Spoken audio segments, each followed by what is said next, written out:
અમદાવાદના નિકોલમાં ખાઉધરા પોઈન્ટને સીલ કરવામાં આવ્યો છે। 2 દિવસ પહેલા સાંભારમાંથી વંદુ નીકળ્યો હતો, જેમાં ખાઉધરા પોઈન્ટમાં ગ્રાહકને કડવો અનુભવ થયો। ગ્રાહકે એએમસીમાં ફરિયાદ કરતાની સાથે જ એએમસીના અધિકારીઓ દ્વારા આ કાયદાકીય કાર્યવાહી હાથ ધરવામાં આવી છે, જેમાં અમારા સંવાદદાતા કશ્યપ જોડાઈ ચૂક્યા છે ફોનલાઈન પર।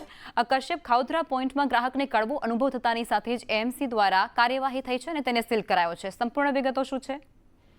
લગભગ 2 દિવસ પહેલા નિકોલમાં જ એક ગ્રાહક જે છે તે આ ખાઉધરા પોઈન્ટ ખાતે જમવા માટે ગયા હતા અને ત્યારે સાંભારમાંથી મરેલો વંદો જે છે તે નીકળ્યો હતો। આ અંગે જ્યારે સંચાલક છે તેને રજૂઆત કરવામાં આવતા સંચાલક દ્વારા તેની સાથે દુર્વ્યવહાર કરવામાં આવ્યો હતો અને જે બાદ ગ્રાહક જે છે તેના દ્વારા કોર્પોરેશનમાં ફરિયાદ આ અંગે કરવામાં આવી હતી। જે બાદ સ્થળ ઉપર કોર્પોરેશનની ટીમ તપાસ માટે ગઈ હતી અને એમનું કિચન જે છે તે ચેક કરવામાં આવ્યું હતું। કેટલીક ગંદકી જોવા મળી હતી અને આ ગ્રાહકને ફરિયાદના પગલે કોર્પોરેશન દ્વારા પગલાં લેવામાં આવ્યા છે અને આ યુનિટ જે છે તેને સીલ કરવામાં આવ્યું છે।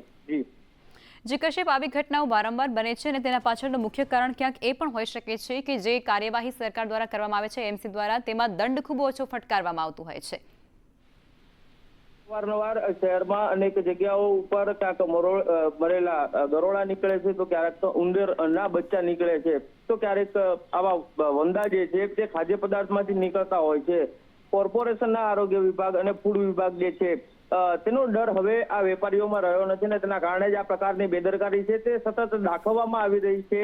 કોર્પોરેશનની આ ઢીલી નીતિ છે તેના કારણે જ શહેરીજનો જે છે તેના આરોગ્ય સાથે ચેડા થઈ રહ્યા છે, તેમ છતાં કડક વલણ અપનાવવામાં આવતું નથી। હોદ્દેદારો હોય કે પછી ઉચ્ચ અધિકારીઓ હોય તેના દ્વારા અવારનવાર ટકોર કરવામાં આવે છે, પરંતુ નગરોળ અધિકારીઓ જે છે તેના દ્વારા કડક કાર્યવાહી નથી કરવામાં આવતી ને જેના કારણે જ અવારનવાર આવા બનાવો બનતા રહે છે। જી કશ્યપ, આભાર।